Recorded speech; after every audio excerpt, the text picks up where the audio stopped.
বিসমিল্লাহির রহমানির রহিম। পাবনা জেলার সুজানগর উপজেলা আমিনপুর থানাধীন শ্যামগঞ্জ বিশাল বড় গরুর হাট বসে। এটা অনেক আগে থেকে, এটার অনেক ঐতিহ্য আছে। এইখানে ছোট বড় অনেক বড় গরু আসে। ধরেন আপনার এদিকে বেড়া থেকে, সুজানগর থেকে, ঢালারচর থেকে, তারপরে আপনার ধরেন এদিকে মাসুন্দিয়া থেকে, আবার উপার থেকেও অনেক সময় অনেক গরু আসে। এই শ্যামগঞ্জ হাটের অনেক বাংলাদেশের মধ্যে অনেক জায়গায়ই চেনে এই শ্যামগঞ্জ হাটটা। এখানে ওই দিন যা দেখলাম অনেক ভালো মানের গরু উঠছে, অনেক বড় বড় গরু উঠে।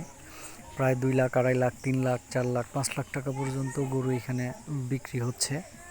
তবে এইবার আসলেও একটা দুঃখজনক বিষয় হচ্ছে খামারিদের জন্য একটু একটু কষ্টসাধ্য, কারণ অনেক টাকা পয়সা দিয়ে খামার করে তাদেরকে লালন পালন করতে হয়, খাবার খরচ অনেক বেশি পড়ে। যার কারণে এইবার অনেক গরুর দাম কম থাকাতে একটু খামারিদের জন্য দুর্ভোগ হয়েছে। তবে আশা করি আগামীতে সব ঠিক হয়ে যাবে ইনশাল্লাহ। আর আমি মূলত গেছিলাম হচ্ছে আমার বাড়িতে একটা ছোটোখাটো অনুষ্ঠান ছিল, সেই অনুষ্ঠানের একটা গরু কেনার জন্য। যদিও আমার বাড়িতে একটু বড় গরু ছিল, বড় গরু বিক্রি করে দিয়ে ছোট গরু আনতে গেছিলাম। ছোট গরু নিয়ে এসে যেন মোটামুটি ভালোভাবে হয়ে যায়, এই কারণেই আসলে মূলত যাওয়া হাটে।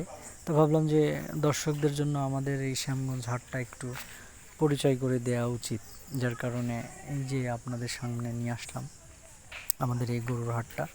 তবে আশা করি আপনাদের ভালো লাগবে।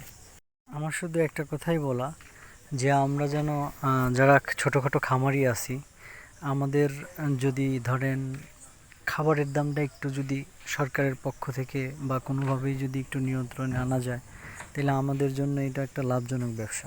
লাভজনক ব্যবসা হলেও ঝুঁকি বেশি। তবে আমার মনে হয় যে যদি সরকার এইদিকে একটু দৃষ্টি দেয়, তাহলে আমাদের এইটা বাইরে রপ্তানি করা যাবে, এবং আমরা এই রপ্তানি করে বাহির থেকে বৈদেশিক মুদ্রা আয় করতে পারবো।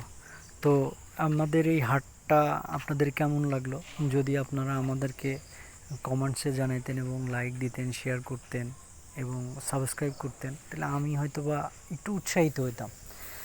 আসলেও বলাটা ঠিক হবে কিনা জানি না। আমি আপনাদের সহযোগিতা এবং ভালোবাসাতেই আমার বিশ্বাস যে আমি আমার চ্যানেলটাকে গ্রো করতে পারবো।